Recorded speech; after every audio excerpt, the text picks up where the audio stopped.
Bonjour à tous, on se retrouve pour une nouvelle vidéo avec Valentin. et Ruben pour un nouveau sujet, comment créer son premier tableau de bord. Alors on a mis à disposition 3 visualisations, donc qu'on va regarder rapidement, puis on va créer notre premier tableau de bord. Alors tout d'abord, la première visualisation, donc on a fait un petit récapitulatif du chiffre d'affaires de l'île chaque jour. Chaque C'est mois. chaque mois, voilà, depuis, là on peut le voir depuis janvier jusqu'à juin. Et comme vous pouvez le voir, on a filtré en amont sur le magasin de Lille.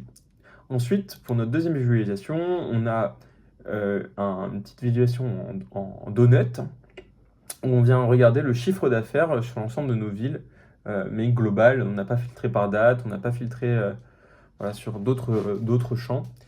Et enfin, une dernière visualisation où on a juste le chiffre d'affaires global sur l'ensemble de nos magasins. Et dans Sur le, ouais, voilà, trois derniers mois. sur les 3 derniers mois.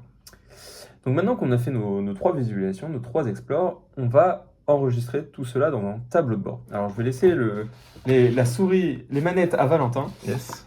Et Valentin, alors je vais lui demander d'enregistrer la première visualisation dans un tableau de bord. Ok.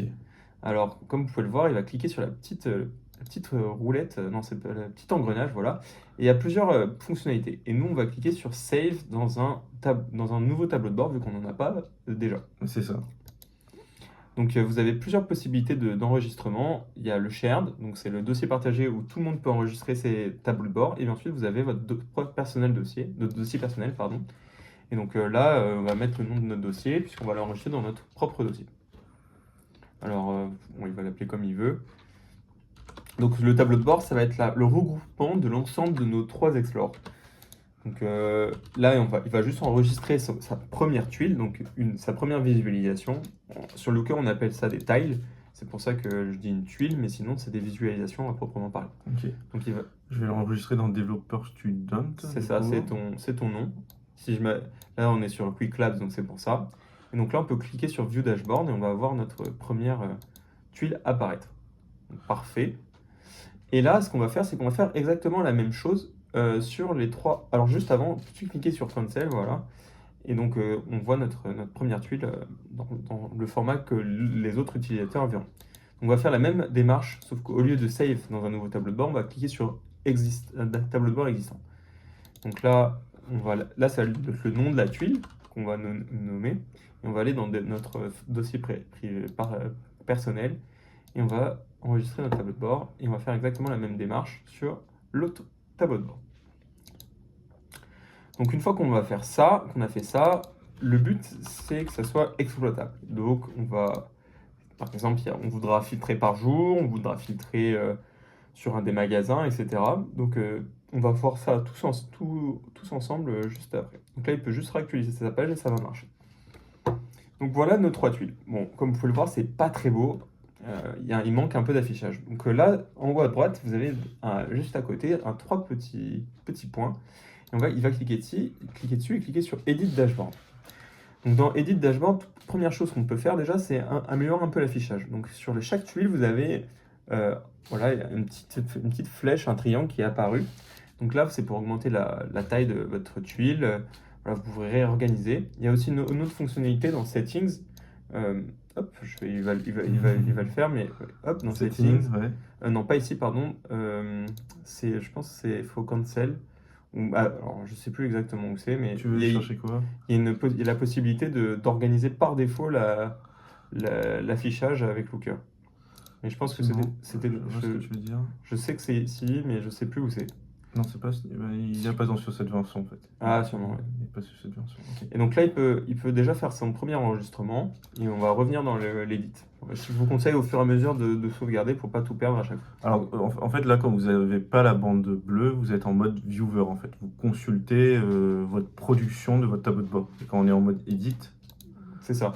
Il faut vraiment faire bien la différence, ouais. attention sur la différence. C'est vrai qu'il y avait des utilisateurs qui m'ont demandé mais pourquoi ça marche pas. En fait, ils n'étaient pas en mode edit. Ouais, c'est ça. Et là, on est en mode édition, du coup, en tant qu'administrateur de votre tableau de bord, un peu sur votre branche perso pour ce tableau de bord. Et là, vous faites ce que vous voulez. Comme vous pouvez le voir, on a créé une tuile, enfin on a ajouté des tuiles à notre tableau de bord, mais vous aurez pu faire l'effet inverse. Vous aurez pu cliquer sur le bouton Add Tile Et vous aurez pu soit ajouter du texte par défaut, on peut le faire, hein, on clique sur le texte rapidement. Donc là, on peut ajouter un petit truc, n'importe quoi, avec un petit contenu. Il faut que tu mettes un petit. Voilà. Et en fait, on peut ajouter du markdown, hein, un truc très simple, très bête. Début Voilà. Et puis après, dans Add Tile, tu peux aussi créer. Ajouter une autre visualisation. Et ça vous ouvre le menu d'Explore. Qu'on avait détaillé dans la précédente vidéo. Et là où vous pourrez cliquer sur Magasin, Updated, ce que vous voulez. Et ajouter une vise. Donc là, on va juste cancel parce qu'on n'en a plus besoin. Parce qu'on a vu la majorité des choses. Maintenant, on va faire ce qu'on appelle on va rajouter un filtre. Alors là, c'est la partie intéressante. C'est là où on se rapproche des outils de vise traditionnels. Donc on va peut-être commencer par filtrer par magasin. Je pense que ça te paraît bien. Ok, et là du coup en cliquant sur filtre, j'arrive sur un menu un peu spécifique où là j'ai mon Explore et mes indicateurs. Ouais. Et moi ce que je veux c'est cliquer sur magasin. Du coup. Ouais. Donc là vous avez plusieurs paramètres. Donc tout d'abord le titre c'est comment vous allez appeler votre filtre. Ensuite le contrôle, vous avez plusieurs paramètres d'affichage. Nous on va sélectionner... en fait, on s'en fiche, mais je pense que Advanced, c'est peut-être le mieux, je pense. Mais vous avez plusieurs paramètres d'affichage, on pourra regarder ça dans une précédente vidéo, mais vas-y, peut-être représente-les rapidement. Hein. En fait, à chaque fois quand vous cliquez sur... Alors, il y a deux types de vises là, il y a Multiple Selection et Single Selection. Il y a Multiple Selection où vous pouvez sélectionner plusieurs villes. Et vous voyez, il y a un aperçu juste à droite de votre filtre. Et Single Selection, vous pouvez sélectionner que un seul choix du coup. C'est ça. Par exemple, Paris ou Marseille. Et après, ce qui va changer, c'est surtout l'affichage. C'est ça. Comment vous voulez montrer les choses. Là, par exemple, c'est à côté. C'est ça. L'autre, c'était séparé. Bon, c'est des détails. Mais je pense que la meilleure chose, c'est rester Advanced. Comme ça, il y a des plus grosses fonctionnalités dans Advanced. On peut dire si ça compte. On peut faire du regex en fait sur nos filtres. C'est un peu plus avancé, mais c'est mieux. Donc, une fois qu'on a sélectionné ça, tu peux cliquer sur Additional Options, peut-être.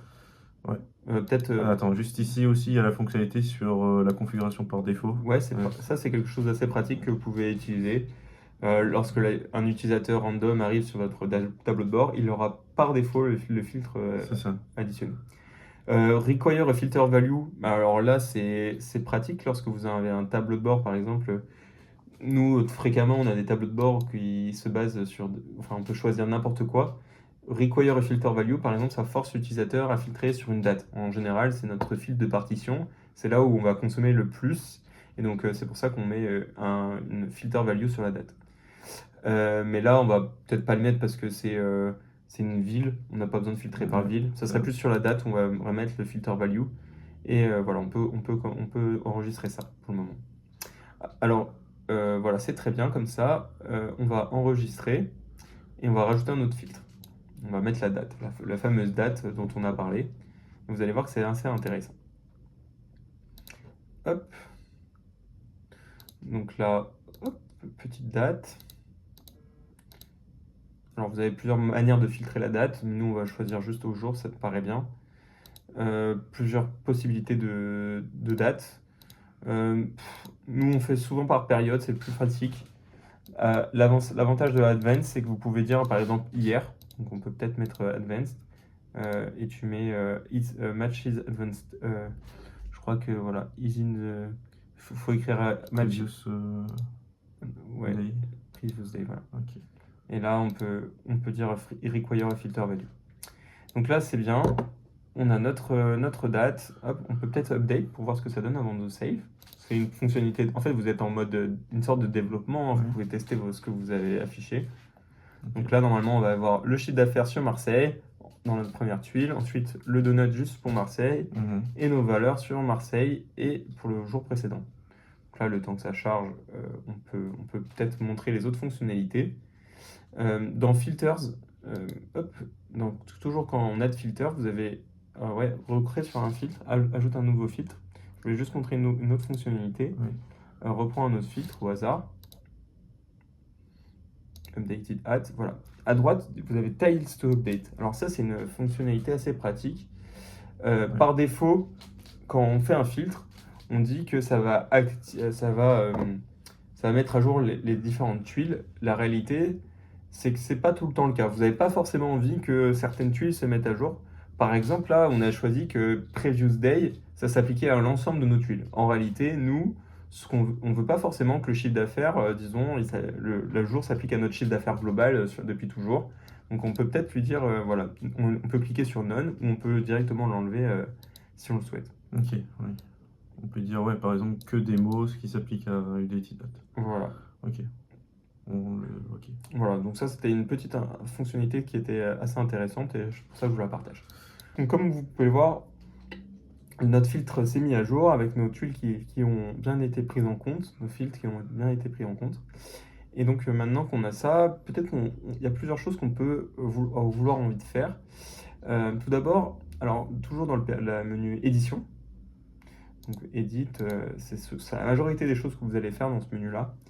Vous avez dans le filters, hop, la possibilité de faire du cross-filtering. Alors ça, c'est quoi cette fonctionnalité? C'est assez pratique, ça vous permet, par exemple, là, si je clique, hop, je pense sur magasin, là, hop, on clique ici.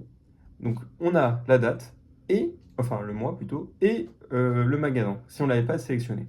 Alors moi, ce que je te propose, c'est d'enlever le magasin, de tout enlever, et d'enlever le filtre de magasin. Comme ça, on va pouvoir voir directement qu'est-ce que ça fait.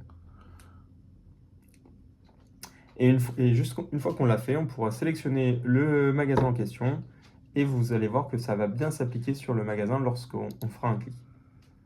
Je crois qu'il rebug. On a une instance excellente, exceptionnelle. Ah, c'est bon. Donc là, on va sélectionner l'île et voilà, comme vous pouvez le voir, si on clique sur l'île, eh bien, nos tuiles se mettent à jour directement. Donc, sur l'île, yes. Une petite fonctionnalité assez sympathique. Donc voilà pour la majorité des choses. Alors, il y a toujours une autre fonctionnalité dans Edit Dashboard qu'on n'a pas vue, c'est les settings, juste à droite. Et donc là, il y a pas mal de choses qui peuvent être intéressantes, mais je pense que c'est pas vraiment important dans une première approche. Il y a un petit truc à expliquer aussi, c'est que normalement dans nos tuiles, dans nos vises, en fait, on avait des filtres. Et en fait, ces filtres s'effacent automatiquement si on a des filtres de dashboard, au niveau du dashboard. C'est-à-dire que, pour bien expliquer, là dans Donut, je crois qu'on avait laissé un filtre. Non, c'était pas dans Donut. Non, c'était ici, ouais, dans cette tuile-là. Ouais. On avait pris 30 derniers jours, non? Ouais, non, on a pris l'île dans ce cas-là, par exemple. Mais le fait qu'on a rajouté un filtre magasin dessus, le filtre magasin prend le dessus sur le filtre magasin Lille. Bon, j'espère que ça a été clair pour vous. Ouais. Ça va. En tout cas, à bientôt. Salut. Salut.